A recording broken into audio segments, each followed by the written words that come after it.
वजीर आजम नरेंद्र मोदी ने उत्तर प्रदेश के बस्ती और श्रावस्ती में 2 रैलियों से किया खिताब। कांग्रेस और एसपी पर लोगों को ठेके पर पैसे देकर रैली में लाने का लगाया इल्जाम।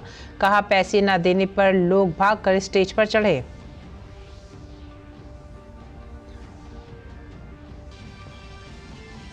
बीजेपी के हक में साबिक फौजियों ने भी मुख्तलिफ रियासतों में संभाली कमान।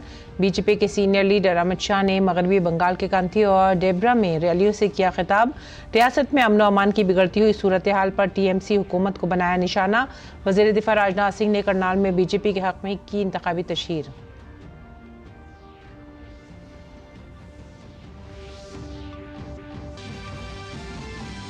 अपोजिशन के सीनियर लीडरों ने की इंतखाबी तशहीर। राहुल गांधी ने हरियाणा के महेंद्रगढ़ में अग्निवीर योजना पर मरकज को बनाया हदफ तनकीद। झारखंड के गोड्डा में प्रियंका गांधी ने कांग्रेस की पॉलिसियों को मुल्क के लिए अहम दिया करार। एसपी सरबराह अखिलेश यादव ने आजमगढ़ में इंतखाबी मुहिम चलाई।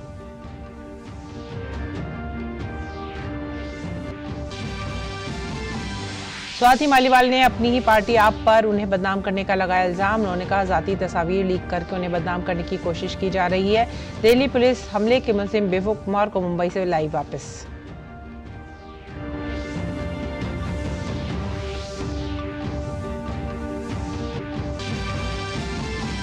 झारखंड के साबिक वजीर आला हेमंत सोरेन को सुप्रीम कोर्ट से लगा धचका। अदालत ने अबूरी जमानत देने से किया इनकार। सोरेन ने अबूरी जमानत की दरख्वास्त ली वापस।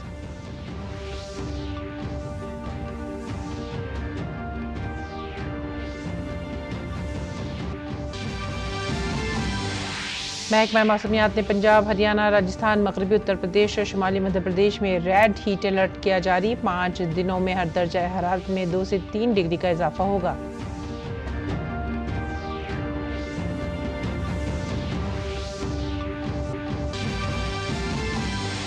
कोलकाता नाइट राइडर्स आईपीएल 2024 के फाइनल में दाखिल। सनराइजर्स हैदराबाद को 8 विकेट से दी शिकस्त। आज एलिमेंटर राउंड में रॉयल चैलेंजर्स बेंगलुरु और राजस्थान रॉयल्स होंगे आमने सामने।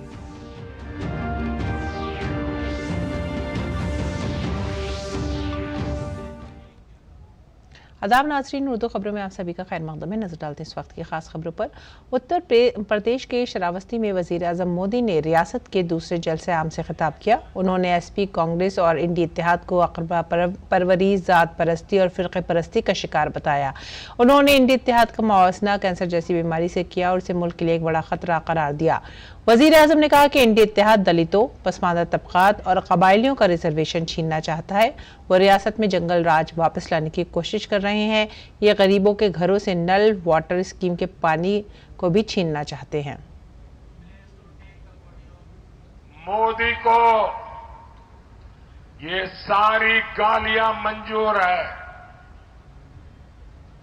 मोदी को अनाप शनाप उनको जो बोलना है सब कुछ मंजूर है। मेरे लिए बोले, मेरे परिवार के लिए बोले, सब कुछ मंजूर है। लेकिन सपा वाले, कांग्रेस वाले, इंडी गठबंधन वाले कान खोल के सुन ले, मोदी को भ्रष्टाचार मंजूर नहीं है, नहीं है, नहीं है। वजीर आजम ने एसपी, कांग्रेस की रैलियों में बदनज़मी जैसी सूरत हाल पर भी तनकीद की। कल मैंने कुछ वीडियो देखे जिसमें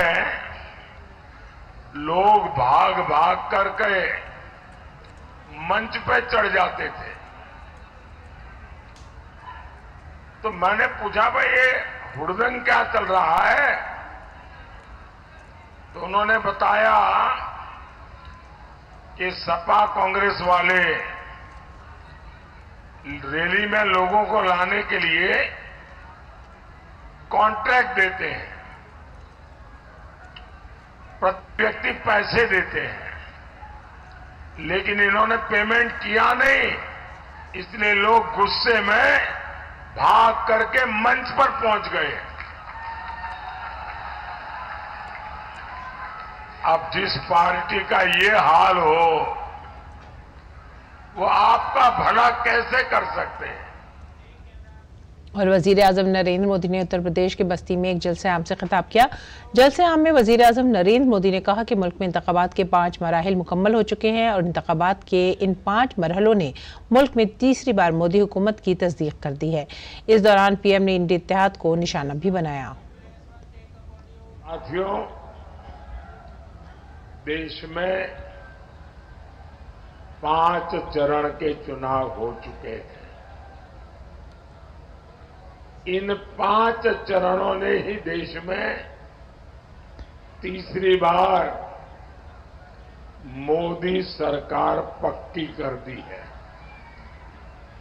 और इसके लिए आपको इधर उधर देखने की जरूरत नहीं है। आप इंडिया अलायंस वालों के बयान देख लीजिए, हर कोई अलग अलग आंकड़ा बताता है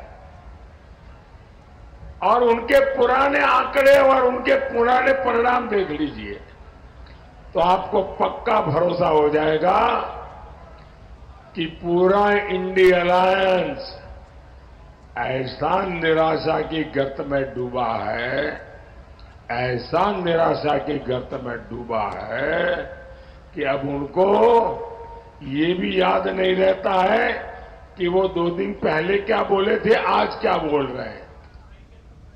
बीजेपी के सीनियर लीडर और वजीर इत्तवार राजनाथ सिंह ने कांग्रेस को जमहूरियत का गला घोटने वाली पार्टी करार दिया। उन्होंने कहा कि कांग्रेस बीजेपी के 400 को पार करने से खौफजदा है और झूठे इल्जामात लगा रही है। वजीर दिफा राजनाथ सिंह ने ये बातें करनाल के घरौंडा में एक जलसे आम से खिताब करते हुए कही। मोदी जी को 400 से अधिक सीटें मिल गई, लोकतंत्र खट्टे पर पड़ जाएगा, तानाशाह बन जाएंगे। मैं आपको याद दिलाना चाहता हूं, पुराने लोग जो यहां पर बैठे हैं, 1975 में, उसके पहले के चुनाव में श्रीमती इंदिरा गांधी चुनाव हार गई थी। पिटीशन था, हाई कोर्ट में पिटीशन हार गई। नैतिकता के नाते उन्हें अपने पद से त्याग पत्र दे देना चाहिए था, लेकिन उन्होंने क्या किया, देश में इमरजेंसी लगा दी, लोकतंत्र का गला घोंट दिया। अब जब मेरी मां की सदमे में मृत्यु हो गई, जब मेरे चचेरे भाई उन्होंने यह बतलाया, इमरजेंसी 1 साल के लिए और बढ़ गई, स्वाभाविक है, मां होती है मेरे बहनों भाइयों, ब्रेन हेमरेज हो गया। लोकसभा इंतखाबात की मुहिम अपने उरूज पर है। आज मरकजी वजीर दाखिला अमित शाह ने मगरबी बंगाल के कांधी में एक जलसे आम से खिताब किया। अमित शाह ने मगरबी बंगाल की वजीर आला ममता बनर्जी को निशाना बनाते हुए कहा कि उनकी मुखालफत के बावजूद CAA को मंजूर किया गया।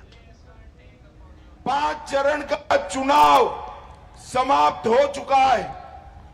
मैं पूरे देश भर में घूमता घूमता आज कांठी आया हूं। 30 सीटें आते ही आप समझकर रखना, ये तृणमूल कांग्रेस खंड खंड हो जाएगी और ममता दीदी की सरकार विदाई हो जाएगी। ममता दीदी विरोध करती रह गई, हमने CAA पारित किया और हमारे शरणार्थी भाइयों को नागरिकता देने का रास्ता खोल कर रख दिया। भाइयों बहनों, उत्तर प्रदेश के वजीर आला योगी आदित्यनाथ ने यूपी के जौनपुर में एक इंतखाबी रैली से खिताब किया। CM योगी आदित्यनाथ ने जौनपुर के लोगों से बीजेपी उम्मीदवार की जीत को यकीनी बनाने की अपील की।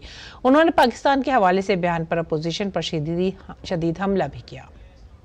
लोकसभा चुनाव के 5 चरणों के माध्यम से आज भारतीय जनता पार्टी 400 पार के लक्ष्य को प्राप्त करने की ओर तेजी से अग्रसर हो रही है। एक तरफ राम भक्त हैं जो राम के प्रति अपना सर्वस्व न्यौछावर करते हुए भारत को दुनिया की एक बड़ी ताकत बनाना चाहते हैं।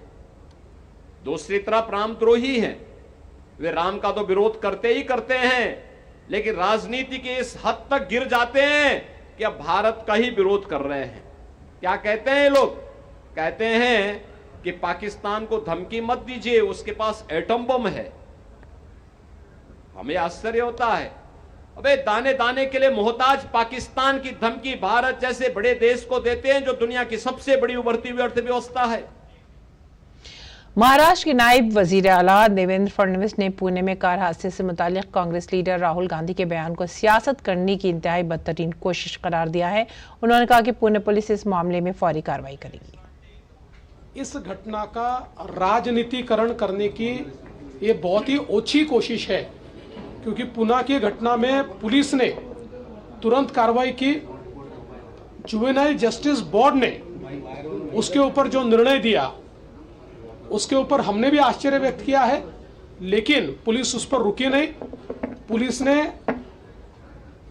वापस उस पर अपील दाखिल की और ऊपर के न्यायालय ने उसका कॉग्निजेंस लेकर वापस एक review petition juvenile justice board के सामने चल रही है। उत्तर प्रदेश के नायब वजीर आला केशव प्रसाद मौर्य ने कांग्रेस पर इल्जाम लगाया है कि वह आज़ादी के बाद से इख्तिदार में रहने के लिए मुसलसल झूठ बोल रही है। उन्होंने कांग्रेस को झूठ बोलने वाली मशीन करार दिया।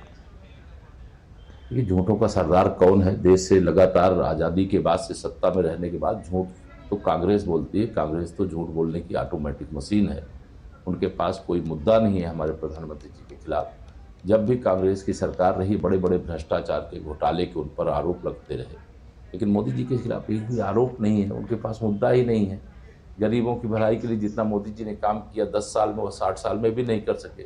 भ्रष्टाचार के खात्मे के लिए जो कदम उठाए गए, अगर उसका एक एक कदम आगे बढ़ते तो 60 साल में देश भ्रष्टाचार मुक्त होता, विकासशील से विकसित होता। लेकिन विकसित भारत का स्वप्न देखने का भी उनको साहस नहीं हुआ। और माननीय नरेंद्र मोदी जी 2047 तक विकसित भारत की दे दिया है डेडलाइन की इस तारीख को विकसित भारत बना करके हिंदुस्तान की आने वाली पीढ़ी को सौंपे। मरकजी वजीर अनुराग सिंह ठाकुर ने दिल्ली के वजीर आला अरविंद केजरीवाल और कांग्रेस पर तंज करते हुए कहा है कि जब भी बदनवानी का नाम लिया जाता है तो बराह रास्त अरविंद केजरीवाल और कांग्रेस का नाम आता है। जब से अरविंद केजरीवाल जी जेल से बाहर आए हैं और अंतरिम राह पर वो भी कंडीशनल बेल लेकर आए हैं, तब से जग हंसाई हो रही है। कैसे कैसे बयान दे रहे हैं। एक भ्रष्ट आदमी जो भ्रष्टाचार के चलते जेल में था, जिसका उप मुख्यमंत्री, जिसका स्वास्थ्य मंत्री, जिसका शिक्षा मंत्री, शराब मंत्री, जेल मंत्री सब जेल में है और खुद जेल में था, अब दुनिया को ज्ञान बांट रहे हैं। भ्रष्टाचार का नाम लेते हैं तो सीधा अरविंद केजरीवाल का नाम आता है और कांग्रेस पार्टी का नाम आता है। और ये ज्ञान बांटना बंद करें। और इस बीच कांग्रेस लीडर राहुल गांधी ने हरियाणा के महेंद्रगढ़ में एक जलसे आम से खिताब किया। राहुल गांधी ने कहा कि फौज अग्निवीर स्कीम नहीं चाहती है। अगर इंडिया इत्तेहाद की हुकूमत आई तो हम अग्निवीर स्कीम खत्म कर देंगे और हमारी हुकूमत सबकी हिफाजत करेगी। इस अग्निवीर को ना शहीद का दर्जा मिलेगा, ना पेंशन मिलेगी, ना कोई सुविधा मिलेगी, ना कैंटीन मिलेगी। ये योजना नरेंद्र मोदी की योजना है, ये सेना की योजना नहीं है। सेना इसे नहीं चाहती है, ये पीएमओ से योजना बनाई गई है। तो मैं पहली बात आपको कहना चाहता हूं, इंडिया की सरकार आएगी, अग्निवीर योजना को उठाकर हम कूड़ेदान में फेंक देंगे। असदुद्दीन ओवैसी की AIMIM पार्टी ने 2024 के आम इंतखाबात के लिए उत्तर प्रदेश में PDM के साथ इत्तेहाद किया है। असदुद्दीन ओवैसी प्रयागराज में इंतखाबी मुहिम चला रहे हैं। उन्होंने कहा कि उनकी कोशिश है कि PDM के उम्मीदवार कामयाब हों। हमारी कोशिश यही है कि PDM के जो कैंडिडेट्स लड़ रहे हैं उनको कामयाब किया जाए। उसके लिए हम इलेक्शन की कैंपेन में हिस्सा ले रहे हैं और अब तक जो रिस्पांस मिला है बड़ा पॉजिटिव मिला है, हौसला अफजा है और हमको यकीन है कि इंशाल्लाह वो लोग आवाम के साथ से उनको कामयाबी मिलेगी। जहाँ तो वोट काटने की बात है, तो अब जो लोग 2014 में, 17 में, 19 में, 22 में बीजेपी को रोक नहीं पाए और फिर अगर हमको उंगली उठा रहे हैं तो उनको सोचना चाहिए, उनको खुद समझना चाहिए कि वो इस तरह की बातें क्यों कर रहे हैं। बुखलाहट में आ चुके हैं। स्वाति मालीवाल ने आप पार्टी पर बड़ा इल्जाम लगाया है। स्वाति मालीवाल ने आप पार्टी पर ज़ाती तस्वीर लीक करने का इल्जाम लगाया है। उन्होंने सोशल मीडिया प्लेटफॉर्म एक्स पर पोस्ट किया कि उन्हें आप पार्टी के एक बड़े लीडर का फोन आया था, जिसमें रहनुमा ने बताया कि पार्टी में सब लोगों पर उनके खिलाफ नाजेबा बातें करने के लिए दबाव डाला जा रहा है। स्वाति ने यह भी बताया कि आम आदमी पार्टी ने उनसे अपनी जाती तस्वीर लीक करने को कहा है। स्वाति ने कहा कि आम आदमी पार्टी के लोगों से कहा गया है कि जो भी उसकी हिमायत करेगा उसे पार्टी से निकाल दिया जाएगा। स्वाति ने आप पर यह भी इल्जाम लगाया कि पार्टी ने लोगों की ड्यूटी तय की है, किसी को पीसी करने की ड्यूटी दी गई है तो किसी को ट्वीट करने की ड्यूटी मिली है। इसके साथ ही स्वाति ने विभो पर भी इल्जाम लगाते हुए कहा है कि मुलजिम ने अपने नजदीकी सहाफियों से फर्जी स्टिंग करने को कहा। स्वाति ने कहा कि हजारों की फौज खड़ी हो तो भी वो तना उसका मुकाबला करेंगी क्योंकि सच उनके साथ है। अफसोसनाक बात यह है कि दिल्ली की खातून वजीर हंसते मुस्कुराते पार्टी की एक पुरानी खातून साथी के किरदार कशी की गई है। इसके अलावा स्वाति का कहना था कि उन्होंने अपनी इज्जत नफ्स की जंग शुरू की है और इंसाफ मिलने तक लड़ती रहेंगी। वो इस लड़ाई में बिल्कुल अकेली हैं लेकिन हिम्मत नहीं हारेंगी। दिल्ली के वजीर आला अरविंद केजरीवाल की रिहाइशगाह पर आप रुकन पार्लियामेंट स्वाति मालीवाल के साथ मारपीट के मामले में कांग्रेस के रुकन पार्लियामेंट शशि थरूर का बयान सामने आया है। रुकन पार्लियामेंट और कांग्रेस के सीनियर लीडर शशि थरूर ने कहा है कि उन्हें लगता है कि बीजेपी इस मसले को बार बार उठाकर मुल्क के दीगर बड़े मसाइल की तरफ से तवज्जो हटाना चाहती है। स्वाति मालीवाल विषय को बार बार उठा के भाजपा क्या चाहते हैं? वो चाहते हैं कि जो असलियत है हमारे देश में, जो लोग महसूस करते हैं, बेरोजगारी, महंगाई, ऐसे विषय पे चर्चा न हो जाए और इंस्टेड हम सब कहेंगे कि एक औरत को ये हुआ वो हुआ। देखिए, इस देश की भविष्य के चुनाव है। इस चुनाव में हम 140 करोड़ भारतवासियों के भविष्य के बारे में सोच रहे हैं और एक व्यक्ति का नहीं। ये व्यक्ति का जो भी मामला वो तो आगे जाने दीजिए, let the law take its course जैसे हम कहते हैं, लेकिन हम इस पे ज्यादा फोकस करने का महत्व हम तो नहीं समझते।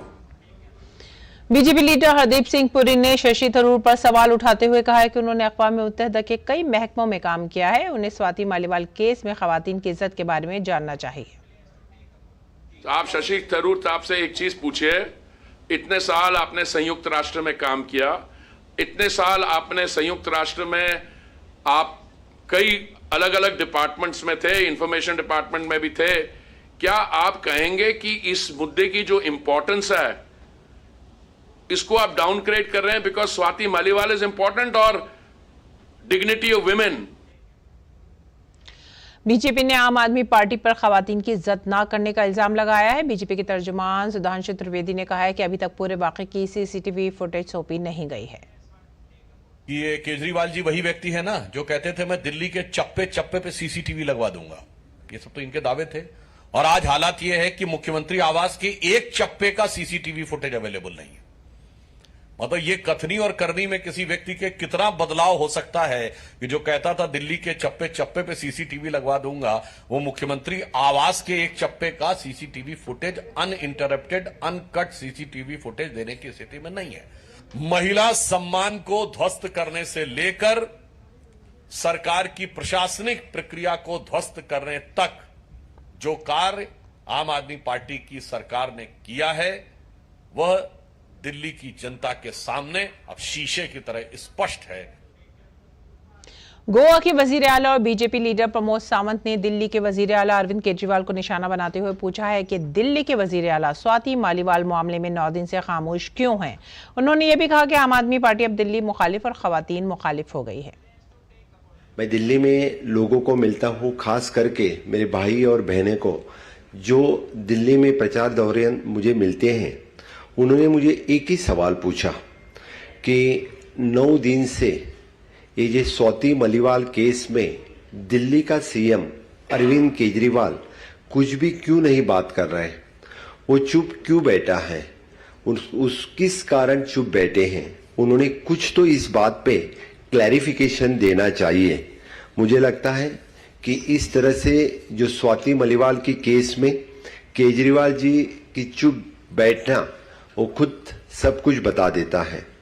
अभी आम आदमी पार्टी ये आम आदमी पार्टी बची नहीं है, this is an anti Delhi anti women party हो गई है। दिल्ली में लोकसभा इंतखाबात 2024 के छठे मरहले में 25 मई को वोटिंग होनी है। 7 लोकसभा सीटों में से एक मशरक़ी दिल्ली लोकसभा सीट है। यहाँ कुल 20 उम्मीदवार अपनी किस्मत आजमा रहे हैं। कौन है ये उम्मीदवार और किसके दरमियान हो सकता है असल मुकाबला, बता रहे हैं हमारे नुमाइंदे गिरीश निशान अपनी खास रिपोर्ट में।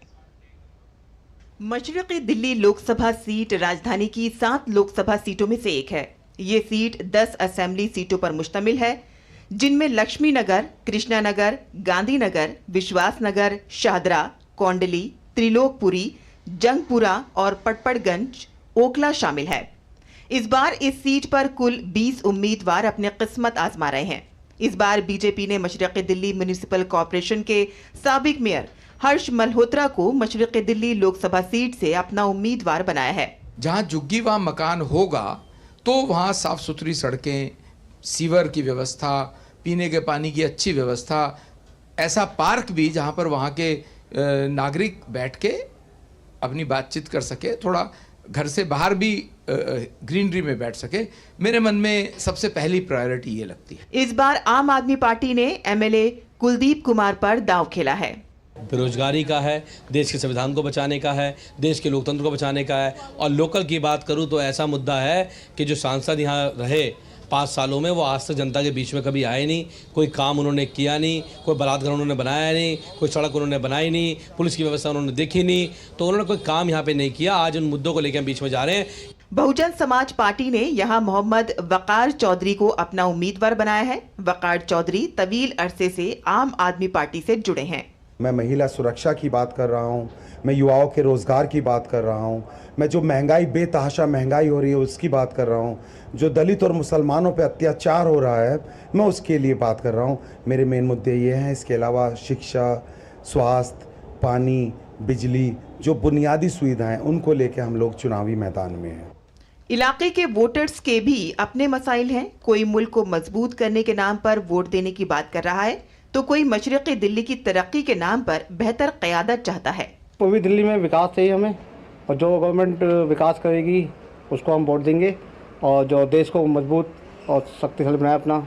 हम उस सरकार को चुनना चाहते हैं जो कि देश हित में कार्य करे, उम्मीदवार, और जनता की सेवा करे, और जनता की अगर जो दुख तकलीफ है उसको वो पूरा करे। इससे ज़्यादा लगभग ये कैंडिडेट हैं पूर्वी दिल्ली के अंदर, और मैं ये सोचता हूँ कि जो आज के मौके में जो पार्टी बहुत अच्छी है उसको हम चुनते हैं, और उनको चुनते हैं जो देश के लिए। मैं एक सर्विसमैन हूँ, सीनियर सिटीज़न हूँ, और मेडलिस्ट भी हूँ, ये भी मैं कह सकता हूँ। लेकिन जो आज देश की मजबूती आई है वो भी हमें देखना है कि इसके अंदर जो हमेशा उनको बरकरार रखना है। नेता तो वही होना चाहिए जो हमारा विकास कर पाए। अब जैसे अभी जितनी गर्मी बढ़ी है उतनी ही लाइट का कट ऑफ शुरू हो गया है। भाई अभी तो चुनाव हुआ भी नहीं है, चुनाव से पहले ही लोग गर्मी से जूझ रहे हैं, और गर्मी के साथ साथ बिजली से भी जूझ रहे हैं। दूसरा ये है कि जितनी सारी समस्याएं हैं, चाहे वो एमसीडी की हों, लोगों को कहीं ना कहीं पानी की प्रॉब्लम है। जब लाइट नहीं आएगी तो पानी नहीं आएगी, कभी पानी बंद हो जाते हैं पीछे से, लोगों का पानी आना बंद हो जाता है, पानी आ रहा होता है तो गंदा आ रहा होता है। तो लोग ये चाहते हैं कि बदलाव जरूरी है। इस बार मशरक़ी दिल्ली में कुल 21,20,584 वोटर्स अपने वोट का इस्तेमाल करेंगे। अगर हम मर्द वोटर्स की बात करें तो इस बार कुल 11,51,211 मर्द वोटर्स हैं, और 9,69,269 खवातीन वोटर्स हैं, जबकि 104 दीगर वोटर्स हैं। पूर्वी दिल्ली लोकसभा सीट पर भाजपा, बसपा और आम आदमी पार्टी समेत कुल 20 उम्मीदवार अपनी किस्मत आजमा रहे हैं, जिसमें 8 निर्दलीय उम्मीदवार शामिल हैं। क्षेत्र के 21,20,584 मतदाता किसे अपना प्रतिनिधित्व सौंपते हैं, ये तो आने वाली 25 मई ही तय करेगी। कैमरामैन विनय तिवारी के साथ गिरीश निशाना, डीडी न्यूज, दिल्ली। और बिहार के छपरा में फायरिंग के वाक़े के बाद आम लोगों की हिफाजत के लिए सख्त इंतजाम किए गए हैं। इस पूरे मामले पर सारण के एसपी गौरव मंगला का कहना है कि कत्ल केस में नामजद 12 लोगों के खिलाफ एफआईआर दर्ज की गई है, जिनमें से 2 को गिरफ्तार कर लिया गया है और फिलहाल हालात काबू में हैं। यहाँ पर जो कांड दर्ज हुआ है 12 नामजद अभियुक्तों के विरुद्ध, उनमें से 2 व्यक्तियों की गिरफ्तारी की गई है, और बाकी स्थिति अभी शांतिपूर्ण है। झारखंड के साबिक वजीर आला हेमंत सोरेन को सुप्रीम कोर्ट से धचका लगा है। अदालत ने उन्हें अबूरी जमानत देने से इनकार कर दिया है। सोरेन ने इंतखाबी मुहिम के लिए अबूरी जमानत की दरख्वास्त की थी। सुप्रीम कोर्ट ने बरहमी का इजहार किया कि दरख्वास्त दायर करते वक्त सुप्रीम कोर्ट को ये नहीं बताया गया कि ज़ैली अदालत ने केस का नोटिस लिया है। सुप्रीम कोर्ट ने बरहमी का इजहार करते हुए कहा कि वो इसे नज़रअंदाज नहीं कर सकते। उसके बाद सोरेन ने अबूरी जमानत की दरख्वास्त वापस ले ली।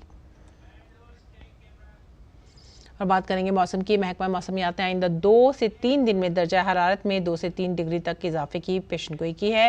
महकमा मौसमियात के सीनियर साइंसदान नरेश कुमार ने कहा है कि पंजाब, हरियाणा, राजस्थान, मगरबी उत्तर प्रदेश और शुमाली मध्य प्रदेश में रेड अलर्ट जारी कर दिया गया है। यहाँ दर्जा हरारत 45 और बाज़ मकामात पर 47 डिग्री तक पहुँच सकता है।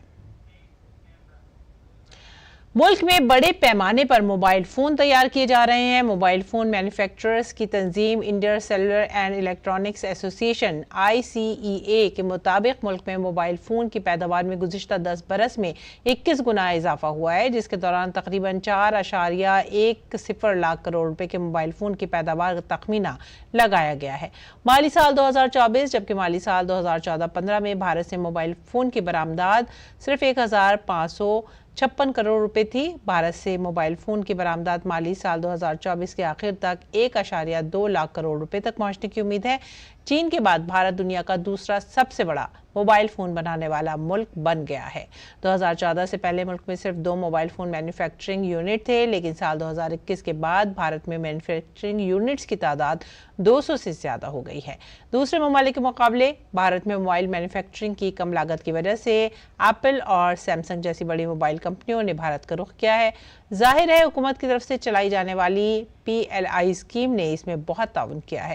एप्पल ने गुज़िश्ता साल भारत में 1 लाख करोड़ रुपए से ज़्यादा मालियत के आईफोन तैयार किए, जिनमें से 65,000 करोड़ रुपए की मालियत के भारतीय आईफोन जनवरी से दिसंबर की मुद्दत में बरामद किए गए। भारत में तैयार होने वाले तकरीबन 65% आईफोन अमेरिका, यूरोप और मगरबी एशिया के ममालिक को बरामद किए जाते हैं।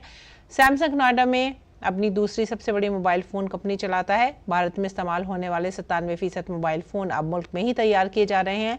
इलेक्ट्रॉनिक्स पॉलिसी के तहत हुकूमत ने माली साल 2026 तक $126 बिलियन मालियत के मोबाइल फ़ोन की पैदावार का हदफ मुकर्रर किया था। इसमें से बरामदात के जरिए 52 से 58 अरब डॉलर जमा करने का भी मंसूबा था। और अब खबरें खेल के मैदान से। इंडियन प्रीमियर लीग में आज एलिमेंटर राउंड में RCB और राजस्थान रॉयल्स आमने सामने होंगे। इस मैच में हारने वाली टीम मुकाबले से बाहर हो जाएगी। फातह टीम क्वालीफायर 2 में खेलेगी। राजस्थान रॉयल्स की टीम पॉइंट्स टेबल में तीसरे नंबर पर रही, जबकि RCB ने नेट रन रेट की बुनियाद पर चेन्नई सुपर किंग को शिकस्त देकर प्लेऑफ में दाखिला हासिल किया। इसी के साथ ही आप हमारी पूरी टीम को दीजिए इजाजत। आदाब।